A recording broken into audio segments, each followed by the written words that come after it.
Cylinder delivery தொழிலாளர்களின் 20 அம்ச கோரிக்கைகளுக்காக மாவட்ட அளவில் ஒரு நாள் அடையாள வேலைநிறுத்தம் செய்ய முடிவு. திருச்சியில் நடைபெற்ற அனைத்து எல்பிஜி சிலிண்டர் டெலிவரிமேன் தொழிற்சங்கம் இணைப்பு central organisation of Indian trade union சார்பில் நடைபெற்ற செய்தியாளர்கள் சந்திப்பில் வேலைநிறுத்த அறிவிப்பை வெளியிட்டார் மாநில தலைவர் தோழர் தா. சிவக்குமார் அவர்கள். டெலிவரிமேன் தொழிற்சங்கம் இணைப்பு சிஓஐடி தொழிற்சங்கத்திலிருந்து இந்த செய்தியாளர் சந்திப்பை ஏற்பாடு பண்ணியிருக்கோம். எதற்காகன்னு சொன்னால், இந்த அதாவது தமிழ்நாடு முழுவதும் இருக்கக்கூடிய இண்டேன், ஹெச்பி, பாரத் ஆகிய 3 ஆயில் நிறுவனங்களுடைய ஏஜென்சிகளுடைய கேஸ் சிலிண்டர் டெலிவரி தொழிலாளர்களுக்கு சம்பளங்கிறது இல்லை. அடிப்படை சம்பளம் கூட கிடையாது. நுகர்வோர்கள் தரக்கூடிய டிப்ஸு தான் சம்பளம் அப்படிங்கிற ஒரு அவலமான நிலையில் வேலை பார்த்துக்கிட்டு இருக்காங்க. அதில் குறிப்பாக திருச்சி மாவட்டத்தில் இருக்கக்கூடிய இண்டேன், ஹெச்பி, பாரத் ஏஜென்சிகளில் இருக்கக்கூடிய சிலிண்டர் டெலிவரிமேன் தொழிலாளர்கள் அனைவரும் அவங்களுக்கு அடிப்படை கோரிக்கையான சம்பளம் வேணும். இதில் சம்பளம், வார விடுமுறை எதுவுமே கிடையாது. ரெக்கார்டில் கூட அவங்க இந்த நிறுவனத்தில் வேலை பார்க்கக்கூடிய சிலிண்டர் டெலிவரி மேன்கிற ஒரு ரெக்கார்டு கூட கிடையாது. குறைந்தபட்ச ஊதியம்னு சிலிண்டர் டெலிவரி மேனுக்கு நிர்ணயிக்கப்பட்டிருக்கக்கூடிய அந்த குறைந்தபட்ச சம்பளம் கூட எந்த ஏஜென்சியும் தர்றதில்லை. ஆனால் சம்பளமே தரலைன்னா கூட சம்பளமே இல்லாத கொடுக்காத தொழிலாளிகள்கிட்ட டியூப் விற்கணும், அடுப்பு விற்கணும், இந்த மாதிரி கேஸ் லீக் வந்துச்சுன்னு சொன்னால் அவங்களுக்கு பயிற்சி இருக்கோ இல்லையோ சிலிண்டர் டெலிவரி மேன் தான் பார்க்கணும். மெக்கானிக்குகள் தான் கேஸ் லீக் பார்க்கணுங்கிற விதிமுறைகள் பயிற்சி பெற்ற மெக்கானிக்கால தான் பார்க்க முடியுங்கிற விதிமுறையை கூட இது பண்ணி பின்பற்றாமல் தொடர்ந்து டார்ச்சர் கொடுத்துக்கிட்டு இருக்காங்க. இந்த சூழ்நிலையில் குறைந்தபட்ச ஊதிய சட்டத்தின் கீழே இருக்கக்கூடியதை அமல்படுத்தக்கூடிய தமிழ்நாடு அரசின் தொழிலாளர் துறை இவங்ககிட்ட அவங்ககிட்ட எந்த விதமான ஆய்வுகளோ எதுவுமே பண்ணுறதில்லை. அவங்க கண்ணு முன்னாடியே சம்பளமே இல்லாத தொழிலாளிகளாக சிலிண்டர் டெலிவரிமேன் தொழிலாளர்கள் இருக்காங்க. இந்த சூழ்நிலையில் இந்த அடிப்படை கோரிக்கைகளை வலியுறுத்தி திருச்சி மாவட்டத்தில் இருக்கக்கூடிய இண்டேன், ஹெச்பி, பாரத் 3 ஏஜென்சிகள் இருக்கக்கூடிய சிலிண்டர் டெலிவரி தொழிலாளர்களும் வருகின்ற செப்டம்பர் 8ஆம் தேதி திங்கட்கிழமை ஒரு நாள் அடையாள வேலை நிறுத்தம் செய்வது என்றும், அந்த வேலை நிறுத்தத்தின் மூலம் எங்களுக்கு பிரச்சனைகள் தீர்க்கப்படவில்லை என்றால் காலவரையற்ற சிலிண்டர் வேலை நிறுத்தத்தை திருச்சி மாவட்டம் முழுவதும் இருக்கக்கூடிய சிலிண்டர் டெலிவரி தொழிலாளர்கள் செய்கிறதுன்னு சொல்லி எங்கள் சங்கத்தில் திருச்சி மாவட்ட பொதுக்குழு கூட்டத்தில் முடிவெடுத்திருக்கோம். அதற்கான வேலை நிறுத்த அறிவிப்பை தொழிலாளர் சட்டத்தில் இது அத்தியாவசிய பணிங்கிறதுனால தொழில் தகராறுகள் சட்டத்தின் கீழே எந்தவித முறையாக கொடுக்க வேண்டிய வேலை நிறுத்த அறிவிப்பை நாங்கள் அனைத்து திருச்சி மாவட்டத்தில் இருக்கக்கூடிய இண்டேன், ஹெச்பி, பாரத் ஏஜென்சிகளுடைய 64 ஏஜென்சிகளுக்கும் நாங்கள் வேலைநிறுத்த அறிவிப்பு கொடுத்துருக்கோம். அதனுடைய நகல்களை மாவட்ட ஆட்சித்தலைவர், செக்ரட்டரியேட்டு, தொழிலாளர் துறை ஆணையர் இவங்க எல்லாருக்குமே கொடுத்துருக்கோம். இந்த வேலைநிறுத்த இதில் இந்த திருச்சி மாவட்டத்தில் உள்ள தொழிலாளர்கள் தொடர்ச்சியாக இந்த கோரிக்கையை வலியுறுத்தி மாவட்டம் முழுவதும் இருக்கக்கூடிய அனைத்து முக்கிய இடங்கள்லையும் தொடர்ச்சியாக தெருமுனை கூட்டங்கள், துண்டு பிரசுரங்கள் மூலமாக நுகர்வோர்களாகிய பொதுமக்களை சந்தித்து உங்களுக்கு சிலிண்டர் டெலிவரி மேன் நீங்கள் நுகர்வோர்கள் டிப்ஸுங்கிற முறையில் டெலிவரி கட்டணத்தை பில்லோடு சேர்த்து கட்டிய பிறகும் டிப்ஸு கொடுக்க வேண்டிய கட்டாய நிலைக்கு காரணம் சிலிண்டர் டெலிவரி தொழிலாளர்கள் இல்லை, அவங்களுக்கு சம்பளமே தராமல் வேலை வாங்கக்கூடிய சிலிண்டர் கேஸ் ஏஜென்சி முதலாளிகள் தான் அப்படிங்கிறத நுகர்வோர்கள்ட்ட சொல்லி அவங்களுடைய ஆதரவோடையும் இந்த எங்களுடைய சம்பளத்தை பெறுவதற்காக எங்கள் மாத ஊதியம் 21,000 ஊதியமே இப்போ எங்களுக்கு கிடையாது. குறைந்தபட்ச ஊதியம் கூட கிடையாது. 21,000 மாத ஊதியம் வேணும். இந்த சிலிண்டர் இந்த கேஸ் டியூப் விற்கிறதுக்கு எங்களை கட்டாயப்படுத்தக்கூடாது என்ற கோரிக்கையை வலியுறுத்தி நாங்கள் வேலை நிறுத்தத்துக்கு போகிறதா முடிவு பண்ணியிருக்கோம். இப்போ அதை ஒட்டி தமிழக அரசு தொழிலாளர்களை எதுவுமே கண்டுக்கிறது இல்லை. தொழிலாளர் பிரச்சனைகளை எந்த விதமாக இப்போ தமிழக அரசு உரிய நடவடிக்கை எடுத்திருந்தா அவங்க நிர்ணயித்த குறைந்தபட்ச ஊதியம் கூட எங்களுக்கு கிடைச்சிருக்கும்.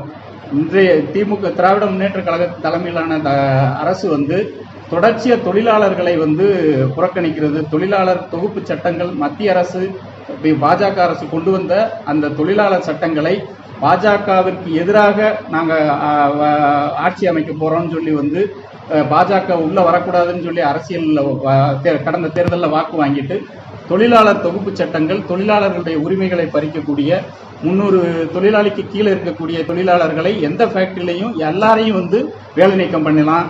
அதாவது இந்த தொழிலாளர் தொகுப்பு சட்டத்தில் பத்திரிகையாளர்களுக்கு இருந்த உழைக்கும் பத்திரிகையாளர்கள் சங்கம் ஒர்க்கிங் ஜேர்னலிஸ்ட் ஆக்ட்னு ஒரு சட்டம் இருந்துச்சு. அந்த சட்டம் 1950களில் கொண்டு வந்தது. அந்த சட்டத்துடையதே ஜனநாயகத்தின் 4வது தூண் என்று சொல்லக்கூடிய பத்திரிகையாளர்களுக்கு எல்லா தொழிலாளி மாதிரியும் காமனா உள்ளது வச்சா முதலாளிகள் பத்திரிகையாளர்களை மிரட்டினா அவங்களுடைய கருத்து சுதந்திரம் பாதிக்கப்படுங்கிறதுக்காக ஒரு சிறப்பு சட்டத்தை இயற்றியிருந்தாங்க. இதற்கு முன்பாக உழைக்கும் பத்திரிகையாளர் சங்கம் இருந்துச்சு. அதுல பத்திரிகையாளர்களுக்குன்னு சிறப்பு வகைமுறைகள் கிராஜுவிட்டி முதற்கொண்டு ஒழுங்கு நடவடிக்கை எடுக்கிறது கூட சிறப்பு சட்டம் இருந்துச்சு. ஆனா மோடி அரசாங்கம் அந்த சட்டத்தையும் பத்திரிகையாளர்களுடைய ஒர்க்கிங் ஜேர்னலிஸ்ட் ஆக்டையும் நீக்கிட்டு அவங்களும் சாதாரண தொழிலாளி தான், அவங்களுக்கும் இதுதான் எப்போ வேணாலும் வேலையை விட்டு போக சொல்லலாங்கிற மாதிரி ஒரு சட்டத்தை திருத்தத்தை கொண்டு அந்த புதிய சட்ட திருத்தத்தை அனைத்து தரப்பு தொழிலாளிகளுடைய உரிமைகளையும் பறிக்கிற சட்டத்தை அது கொண்டு வந்தப்ப இதற்கு முன்பிருந்த அதிமுக அரசாங்கமாவது அதுக்கான விதிகளை ஆக்குவதற்கு காலதாமதம் செய்தது. அதை தாண்டி இந்த அரசாங்கம் அதை விதிகளை ஆக்குவதற்கு அவசரமா விதிகளை ஆக்கி அதை அமலாக்குறதுக்கான ஏற்பாடுகளை பண்ணது மட்டுமில்லாம மத்திய அரசில் மோடி அரசாங்கம் கொண்டு வந்திருக்கக்கூடிய தொகுப்பு சட்டங்கள் தொழிலாளர்களுக்கு விரோதமான சட்டம். அந்த சட்டத்தில் இருக்கக்கூடிய கொஞ்ச நெஞ்ச உரிமைகள், அவங்க குறைந்தபட்ச ஊதியம் ஒரு நாளைக்கு 450 ரூபாய்க்கு குறையாம குறைந்தபட்சம் இருக்குன்னு ஒரு விதியை மாற்றுறதுக்காக தமிழக அரசு, திராவிட முன்னேற்ற கழக அரசு அவங்களுக்கு எங்க தமிழ்நாட்டில் 450 ரூபாய்க்கு கீழே 300 ரூபாய்க்கு வேலை பார்க்கறது கூட எங்க தமிழ்நாட்டில் தொழிலாளி தயாரா இருக்காங்க. அதனால நாங்க 450க்கு கீழே குறைந்தபட்ச ஊதியம் நிர்ணயிக்கிறதுக்கு எங்களுக்கு உரிமை வேணும்னு சொல்லி தொழிலாளிகள் தமிழக தொழிலாளியை அவங்களுக்கு விரோதமான நடவடிக்கைகள்ல பாஜகவோட சேர்ந்து தொழிலாளர்களுக்கு சுமையை ஏற்படுத்திக்கிட்டு இருக்காங்க. இந்த சூழ்நிலையில தமிழர்களை தொழிலாளர்களை மதிமை கீழடி தமிழர் பாரம்பரியம் சொல்லி திசை திருப்பி விட்டுட்டு தொழிலாளர்கள் இன்னைக்கு எல்லா பக்கம் தனியார் மயம். இந்த திராவிட முன்னேற்ற கழக அரசு ஆட்சிக்கு வர்றதுக்காக எந்தெந்த தொழிலாளர்கள் எந்தெந்த தரப்பு ஆதரவு எல்லாம் வாங்கினாங்களோ, வாங்கி ஆட்சிக்கு வந்தாங்களோ அவங்க எல்லாருக்குமே துரோகம். இந்த இப்ப நடந்துகிட்டு இருக்கக்கூடிய மாநகராட்சி சென்னை மாநகராட்சியுடைய துப்புரவு தொழிலாளர்களை தனியார் மயமாக்கி அவங்க வேலை இல்லாம போராடிக்கிட்டு இருக்காங்க. அவங்கள போராட்டத்துக்கு பேச்சுவார்த்தைக்கு கூட இந்த அரசு அழைக்காமல் நீ இடத்த காலி பண்ணும், இல்லைன்னா காவல்துறையை அடக்குமுறை வச்சு அரஸ்ட் பண்ணுவோம்னு சொல்றாங்க. அப்ப சுதந்திர நாடுங்கிறதுக்கு போராடுறதுக்கு கூட உரிமை இல்லை. மாமேதை ஸ்டாலின் சொன்னாரு, இந்த ஸ்டாலின் இல்ல, எந்த ஸ்டாலினுடைய பேரை இந்த தமிழக முதல்வருக்கு வச்சாங்களோ அந்த மாமேதை ஸ்டாலின் சொன்னாரு, முதலாளித்துவத்துல சுதந்திரம்ங்கிறது பட்டினியா கிடக்கிறதுக்கு இருக்கிற சுதந்திரம் தான், வேற எந்த சுதந்திரமும் இல்லை அப்படின்னு. அந்த பட்டினியா கிடக்கிறது கூட நீ ரோட்ல போராட்டமா நிக்காத, வீட்டுல போய் பட்டினியா கிடன்னு சொல்லி அரெஸ்ட் பண்ற ஒரு சூழல் தான் இருக்கு. அந்த தொழிலாளர்கள், போராடக்கூடிய தொழிலாளர்களுக்கு இந்த அனைத்து எல்பிஜி சிலிண்டர் டெலிவரிமெண்ட் தொழிற்சங்கமும் அதன் தலைமை அமைப்பாகிய central organisation of Indian trade union COITU அமைப்பும் தன்னுடைய சகோதரத்துவ ஆதரவை அந்த போராடும் தொழிலாளர்களுக்கு வழங்குகிறது. இதன் மூலம் வழங்குகிறது. அதன் போராடக்கூடிய வேலையில் இருந்திருக்கக்கூடிய அந்த துப்புரவு தொழிலாளர்கள், சென்னை மாநகராட்சியோட துப்புரவு தொழிலாளர்களுக்கு அவங்களுக்கு பணியை வழங்கணும், அவங்களை நிரந்தரப்படுத்துங்க கோரிக்கை வேற. அவங்க குறைந்தபட்சம் அவங்க வேலையிலையாவது ஏற்கனவே பார்த்துக்கிட்டு இருந்த வேலையை அவங்களுக்கு தொடர அனுமதிக்கணுங்கிறத கேட்டுக்கிறோம். இந்த வேலை அதாவது இந்த சிலிண்டர் டெலிவரிமேன் தொழிலாளர்களுடைய செப்டம்பர் 8 வேலை நிறுத்தம் அடிப்படை கோரிக்கையாக ஜனநாயக நாட்டில் இருக்கக்கூடிய ஒரு நாகரிகமான சமுதாயத்தில் சம்பளமே இல்லாமல் ஒரு பகுதி தொழிலாளர்கள் நம்ம முன்னாடி இருந்துகிட்டு இருக்காங்கங்கிற ஒரு அவலமான சூழ்நிலையில் இருக்குங்கிறத வெளிப்படுத்தும் விதமா இவங்களுக்கு சம்பளம் இல்லை, சம்பளத்தை வாங்கி தர வேண்டிய தமிழக அரசு, அதனுடைய அமலாக்க அதிகாரிகள் குறைந்தபட்ச ஊதியத்தை கூட அமலாக்குவதற்கு எந்த விதமான ஏற்பாடுகளும் செய்யலைங்கிறதை அதையும் கண்டித்தும் எங்களுடைய நிலைமையை நுகர்வோர்களாகிய பொதுமக்களுக்கு சொல்றதுக்காகவும் வருகின்ற செப்டம்பர் 8ஆம் தேதி நடத்தக்கூடிய ஒரு நாள் வேலை நிறுத்தத்திற்கு பத்திரிகையாளர் நண்பர்களும் நுகர்வோர்களாகிய பொதுமக்களும் உரிய ஆதரவு கொடுத்து, உரிய அழுத்தத்தை தமிழக அரசு கொடுத்து, தமிழக அரசு இதில் தலையிட்டு சுமூகமாக இந்த பிரச்சனையை தீர்த்து சிலிண்டர் டெலிவரி வந்து அத்தியாவசிய பணியாக டெலிவரியில் வந்து இப்போ சுமூகமான விநியோகத்தை வந்து உறுதி செய்வதற்காக ஆவணம் செய்யணும்னு சொல்லி எங்களுடைய சங்கம் அனைத்து எல்பிஜி சிலிண்டர் டெலிவரிமேன் தொழிற்சங்கத்தின் சார்பாக கேட்டுக்கொள்கிறோம். திருச்சி மாவட்டத்தில் வந்து தோராயமாக 900 தொழிலாளர்கள் இருப்பாங்க. மாவட்டம் முழுவதும் 64 ஏஜென்சிகள். தமிழ்நாடு முழுவதுமே வந்து கிட்டத்தட்ட 50,000 தொழிலாளர்கள் இருப்பாங்க.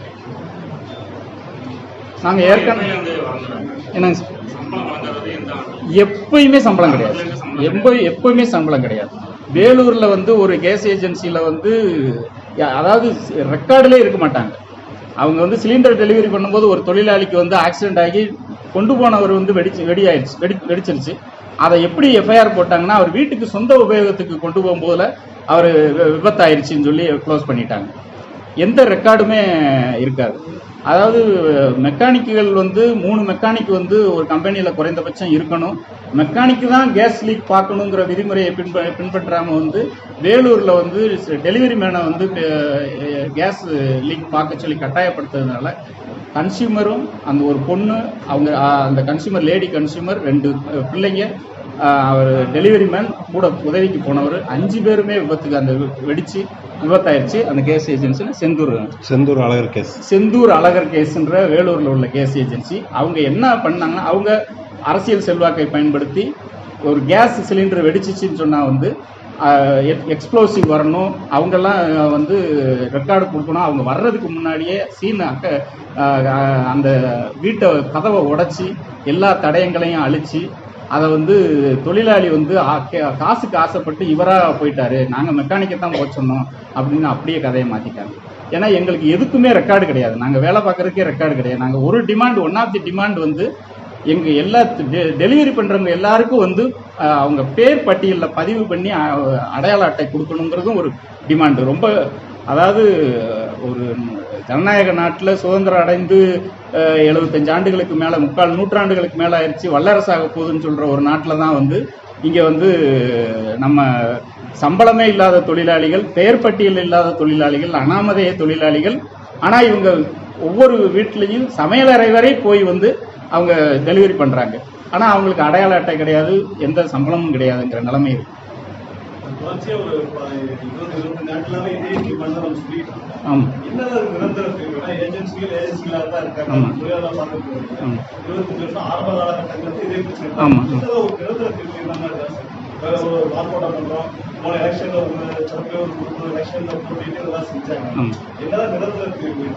இப்ப நாங்க எதிர்பார்க்கிறது சார், நம்ம வந்து நிறைய சம்பளம் வேணும் அப்படிங்கறதெல்லாம் எங்களுக்கு குறைந்தபட்சமா வந்து 21,000 மாச சம்பளம் எங்களுக்கு வந்து பேர் பட்டியலில் வந்து இடம் பெறணும், வார விடுமுறை வேணும். இதுதான் எங்களுடைய அடிப்படை கோரிக்கையா இருக்கு.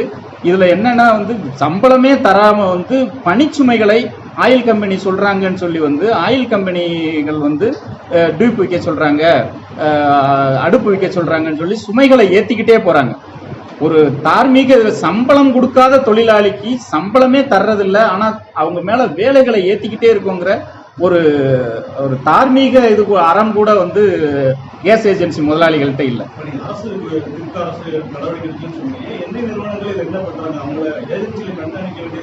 எண்ணெய் நிறுவனங்கள் தான் முதல்ல. நாங்க எண்ணெய் நிறுவனங்கள் என்ன அவங்க லீகலா என்ன பண்ணி வச்சிருக்காங்கன்னு சொன்னா, நாங்க வந்து அதாவது பிரின்சிபல் டு பிரின்சிபல் கான்ட்ராக்ட் தான் நாங்க போட்டிருக்கோம். நாங்கள் எங்களுக்கும் எண்ணெய் நிறுவனங்களுக்கு மட்டும்தான் தொடர்பு. அவங்க யாரை வச்சு பண்ணுறாங்க, எப்படி பண்ணுறாங்கங்கிற கண்காணிக்கிறது எங்களுக்கு கான்ட்ராக்ட்லேயே அதிகாரம் கிடையாது. அவங்கள நாங்கள் கேட்க முடியாது. நாங்கள் சிலிண்டர் டெலிவரி பண்ணலைன்னா ஏன் பண்ணலைங்கிறது தான் நாங்கள் கேட்க முடியும் அப்படிங்கிறதோட வந்து அவங்க நிப்பாட்டிக்கிறாங்க. ஆனால் தமிழக அரசு வந்து குறைந்தபட்ச ஊதியங்கிறத வந்து இங்கே நிர்ணயம் பண்ணியிருக்காங்க. தமிழக அரசே வந்து தன்னுடைய கட்டுப்பாட்டுக்களை கொண்டு வந்துட்டதுனால நாங்கள் மத்திய அரசுக்கு கீழே வந்து இப்போ சில மாநிலங்களில் வந்து தமிழக அரசு வந்து அந்த மாநில அரசாங்கம் வந்து குறைந்தபட்ச ஊதியமோ எதுவுமே இவங்களுக்கு நிர்ணயிக்கலை. அவங்க வந்து நேரடியாக மத்திய அரசோட குறைந்தபட்ச ஊதியத்தின் கீழே மத்திய அரசை கேட்குறாங்க.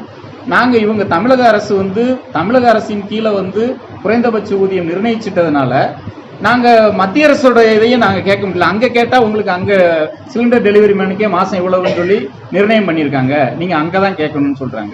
இப்போ தமிழ்நாடு ஷாப்ஸ் அண்ட் எஸ்டாப்ளிஷ்மெண்ட் ஆக்டுக்கு கீழே ஏஜென்சியை வந்து தமிழ்நாடு அரசு கொண்டு வருது. பீரியாடிக்கலாக வந்து விசிட்டும் போய் வந்து ரிப்போர்ட்டும் கொடுக்குறாங்க. நாங்கள் போய் பார்த்தோம், எல்லாம் சரியாக இருந்துச்சு அப்படின்னு சொல்லி ரிப்போர்ட்டும் கொடுக்குறாங்க. ஆனால் யாருக்குமே சம்பளம் இல்லைங்கிறது நிதர்சனமானது. ஆமாம் ஆமாம் ஆமாம் அது அது ஏஜென்சியை ஆயில் கம்பெனியும் இதுல வந்து ரெஸ்பான்சிபிள் ஆக்குனா தான் வந்து இதுல வந்து ஒரு தீர்வு வரும். ஆனா இந்த குறைந்தபட்ச ஊதியத்தை கொடுக்கறதுக்கு வந்து ஆயில் கம்பெனியை அதை கொண்டு வர்றதுக்கு சட்ட ரீதியா அவங்க நிறைய வழிகள் பண்ணி வச்சிருக்காங்க. ஆனா எங்களுடைய நிலைமை என்னன்னா, சட்டத்துல குறைந்தபட்சம்னு நிர்ணயிச்சதே எங்களால வாங்க முடியல. சட்டத்துல இல்லாத அவங்களை கொண்டு வரணும்னா நாங்க முதல் ஸ்டெப் வந்து சட்டத்துல வந்து நிர்ணயிச்சதை வந்து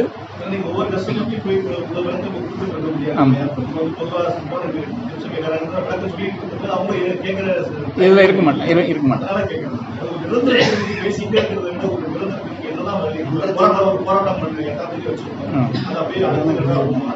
எங்களுக்கு நிரந்தரமான தீர்வு வந்து இந்த சம்பளம் கொடுத்துட்டாங்கன்னா அதுதான், அதுக்கு தான் நாங்க இப்ப வேலை நிறுத்தம் அறிவிச்சிருக்கோம்.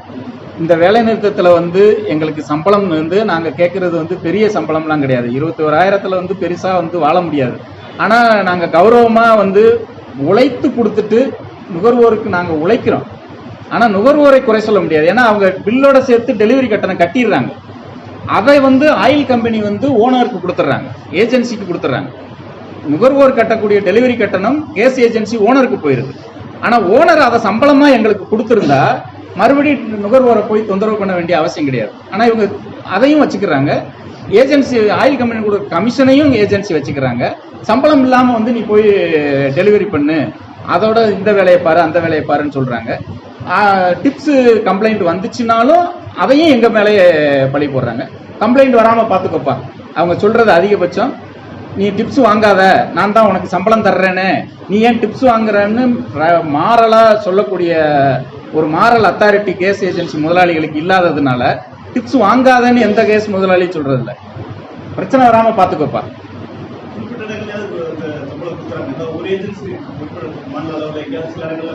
அதாவது நாங்க இப்போ ஏற்கனவே மாநில அளவில் வந்து கடந்த வருடம் அக்டோபர் 29ஆம் தேதி ஒரு மாநில அளவு 26 வேலை நிறுத்தம் அறிவிச்சிருந்தோம். அதுக்கு பிறகு வந்து மதுரை இந்த இதுல வந்து பேச்சுவார்த்தை நடந்துச்சு. அதுல சில கம்பெனிகள் வந்து கொடுக்குறாங்க. அதுலயும் என்ன பண்றாங்கன்னா 24 பேர் இருக்காங்கன்னா 10 பேர் தான் என்கிட்ட வேலை பார்க்குறாங்கன்னு ரெக்கார்டை காட்டிட்டு அந்த 10 பேருக்கு மட்டும் நாங்க பிரச்சனை பண்ணதுனால அதை மீதி பேரை கணக்கிலே காட்டுறது இல்லை. அதுக்காக நாங்கள் அடுத்த கட்டத்துக்கு போகிறோம். இப்பயும் நாங்கள் வந்து இங்கே திருச்சி இப்போ ஒவ்வொரு மாவட்டங்களாக வந்து நாங்கள் அறிவிச்சுக்கிட்டு இருக்கோம்.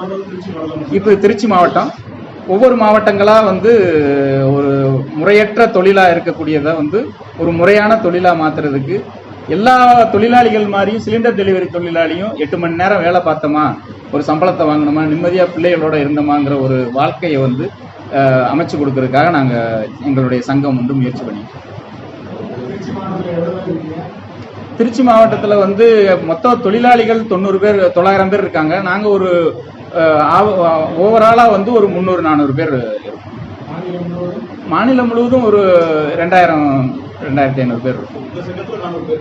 ஆமாம் ஆமாம் ஆமாம் ஆமாம் ஆமாம். COITU central organisation of Indian trade unions Tiruchi மாவட்டத்தில் 64 எல்லாம் சரி. சிந்தாமணியோட நிலைமை சொல்லுங்க. சிந்தாமணி சிவில் சப்ளை ஒரு சிலிண்டருக்கு ₹1.50. ஒரு சிலிண்டருக்கு ₹1.50. 26 வருஷமா சம்பளம் வேலை பார்க்கறேன். 26 வருஷம் அவங்க ரெக்கார்டிக்கலாவே ₹1.50 தான் கொடுக்குறாங்க. ₹1.50 சிவில் சப்ளை. ஆக்சுவலா வந்து சிலிண்டருக்கு வந்து கணக்குக்கு வந்து குறைந்தபட்ச ஊதியம் நிர்ணயிச்சிருக்கிறது தமிழக அரசு நிர்ணயித்திருக்கிறது நாள் கூலி, மாத கூலி தான், மாத சம்பளம் தான். இல்ல 21 அறிவிச்சிருக்கிறது 13,822 ரூபாய். இப்ப 822 ரூபா DA ஓட சேர்த்து நாங்க வந்து 21,000 கேட்கிறோம். 13,000 வச்சு வாழ முடியாது. ஏன்னா குறைந்தபட்ச ஊதியம்ங்கிறது நிர்ணயிக்கிறதே ஒரு ஃப்ராட். உங்களுக்கு தெரியாதது இல்ல. அது வந்து ஜெயில்ல வந்து இருக்கிற ஒருத்தருக்கு தேவையான உணவு, உடை, அதை கணக்கு பண்ணி வந்து மினிமம் உயிரோட இருக்கிறதுக்கு எவ்வளவு தேவைங்கிறத வச்சுதான் அவங்க குறைந்தபட்ச ஊதியம் அதாவது சிலிண்டருக்கு வந்து 36 ரூபா 50 காசு வாங்குறாங்க, டெலிவரி சார்ஜ் வாங்குறாங்க. ஆனா ₹1.50 தான் கொடுக்காங்க. தமிழக அரசுக்கு நேரடி கட்டுப்பாட்டில் இருக்கக்கூடிய ஒரு சிவில் சப்ளை கார்பரேஷனுக்கு கீழே இருக்கக்கூடிய ஏஜென்சியே சிலிண்டர் பில்லோட சேர்த்து கன்சியூமர்கிட்ட வந்து 36-50 பைசா ஒரு சிலிண்டருக்கு வாங்கிட்டு உண்மையிலேயே டெலிவரி பண்றவங்களுக்கு டெலிவரி சார்ஜ்ங்கிறது டெலிவரி பண்றவங்களுக்கு தான், கொடுக்கறதுக்கு தான் ₹1.50 தான் கொடுப்பேன்னு ரெக்கார்டிக்கலா கோர்ட்ல போட்டுற கேஸ்ல அபிடவிட்டாவே போடுறாங்க ஹைகோர்ட்ல.